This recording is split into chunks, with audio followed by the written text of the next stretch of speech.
Hey everyone, in this video I just wanted to go over how to sign up for WordPress hosting using TMDhosting.com. And TMDhosting stands for the most dedicated hosting, and they really are great with WordPress hosting for an affordable cost, for fast website service, and for just overall great support on their website. They have phenomenal support, and I suggest that you even try to contact their support with any questions that you might have. There will be a chat box in the lower right of their site before you sign up. If you have any questions or concerns, they're very fast to help you. 24/7 live chat support. You don't have to wait 20 minutes to talk to someone, or you can just call them right here as well as another option. I personally use live chat support when I talk to them, and they're just super responsive, and they have all the answers to the questions that I have. So I imagine they would have the same for you. And I'm going to go over how to sign up for their hosting package here now. So if we go to WordPress hosting here, we'll go to this page and it will say it's fully managed WordPress hosting. Right here it says there's a 60-day money-back guarantee, which is awesome. And if we scroll down a ways here, we'll get down to where the pricing is. And there's 3 different plans that they have, which is kind of standard for hosting websites. And here they have the starter plan. This only includes 1 domain name, but you can have up to technically 256, I believe it is, subdomain names. And if you really need that many subdomain names, then something's probably wrong in reality. I don't know anyone who's had more than maybe 50 ever before, and that's even a lot. So you have the ability to have this 1 domain name, but a subdomain name would be something like blog.wpwithtom.com. That would be an example of what a subdomain name is. So if you want to have that, you can't have just a regular domain name like wpwithtom.com. You only can have 1 of those here. So that is something to keep in mind. If you have a business, for example, and you are only going to be running that business and making a website for that business, this is a great option for you. But if you might be developing for other people and other clients, I would say that this business package here would be the better option because you can have unlimited websites hosted. And then also, it comes with a 60-day money-back guarantee, as it says, but the wildcard SSL, and that would be used for basically e-commerce type websites and things like that, wouldn't be available on this package. So it is better to sign up with this, even if you only have 1 domain name that you need an e-commerce website for. And they can answer all these questions that you might have, but I just wanted to go over that now. I think this plan is the best plan for the average person, the business plan here. So once we go down and we click sign up, it'll prompt us into a new page that opens here in a new tab, and we can go through signing up for our domain name. And we get a free domain name, which is awesome here because a domain name usually costs around $12.95, $15, something like that.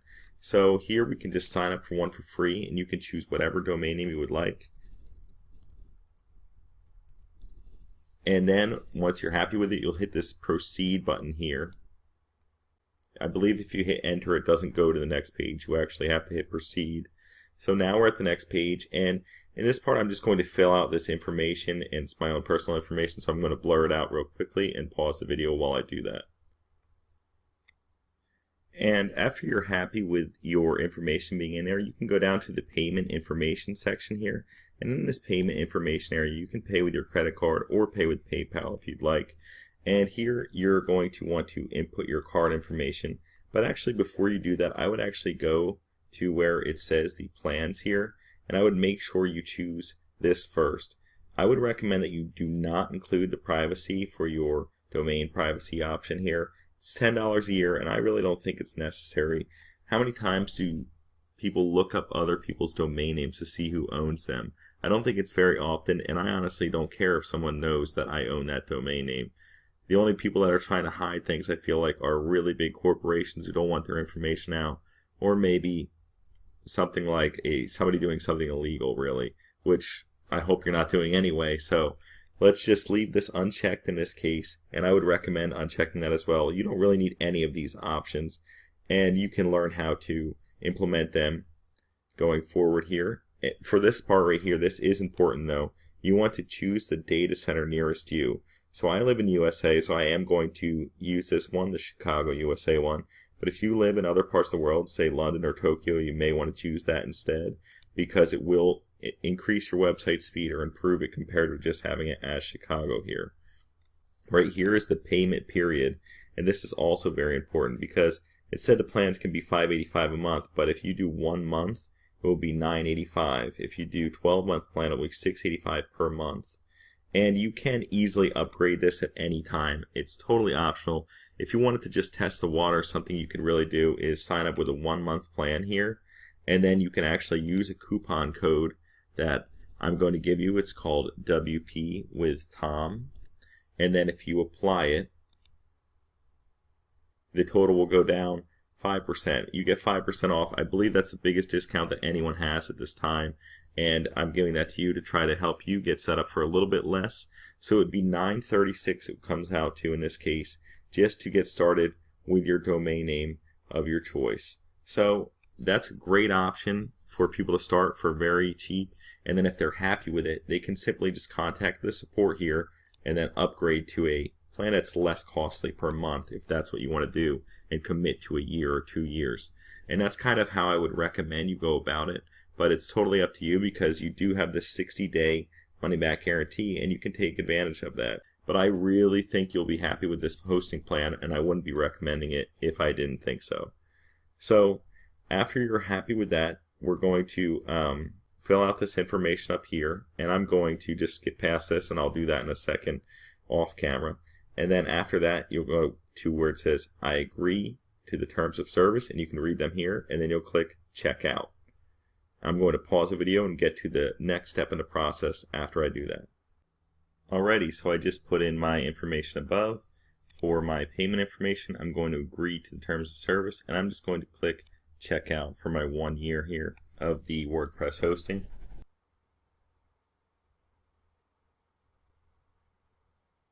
And now I have order confirmation here. It says thank you for your order. You will receive a confirmation email shortly. And then it says click here to go to your client area. We're just going to click on that right now. And here, this is a pop-up. We don't need SSL right now because I'm not going to be making a e-commerce site in this case, but I am going to go through how to set up WordPress here.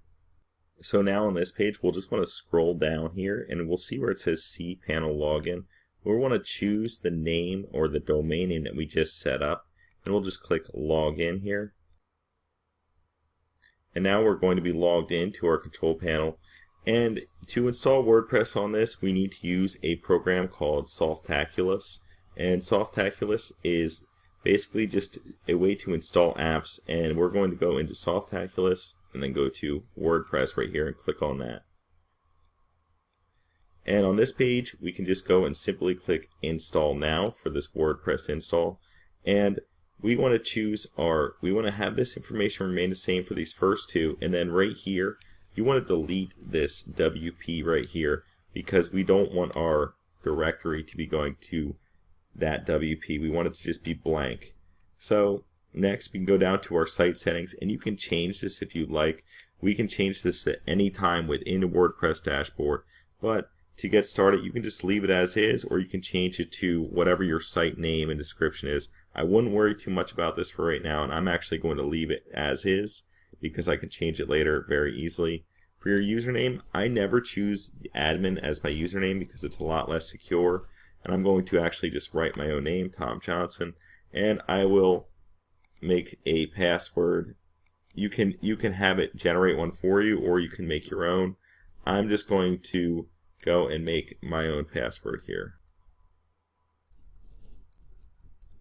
And then after I'm happy with that, I want to change my admin email. You can have it go to wherever you want. I'm actually just going to put it as my regular old Gmail account for WP with Tom.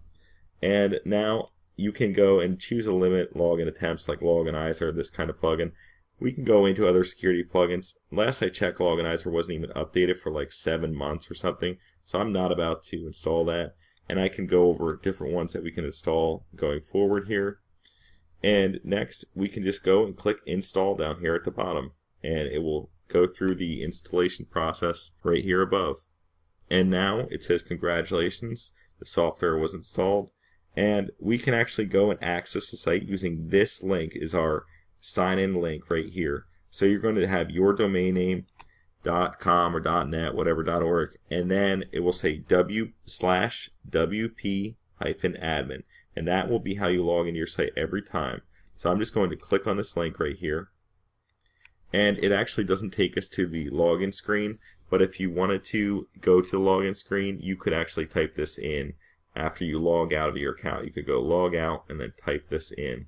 But I kind of would suggest that you save this in case it's your first time and you're not used to this /wp-admin. And now we have WordPress installed, so if we wanted to, we can look at our site. It's going to look blank right now, but that was a pretty easy install process, and this is our blank slate to start working with. I hope this was helpful in learning how to sign up for TMD hosting and also to install WordPress and get started here. If you have any questions, please feel free to reach out to me.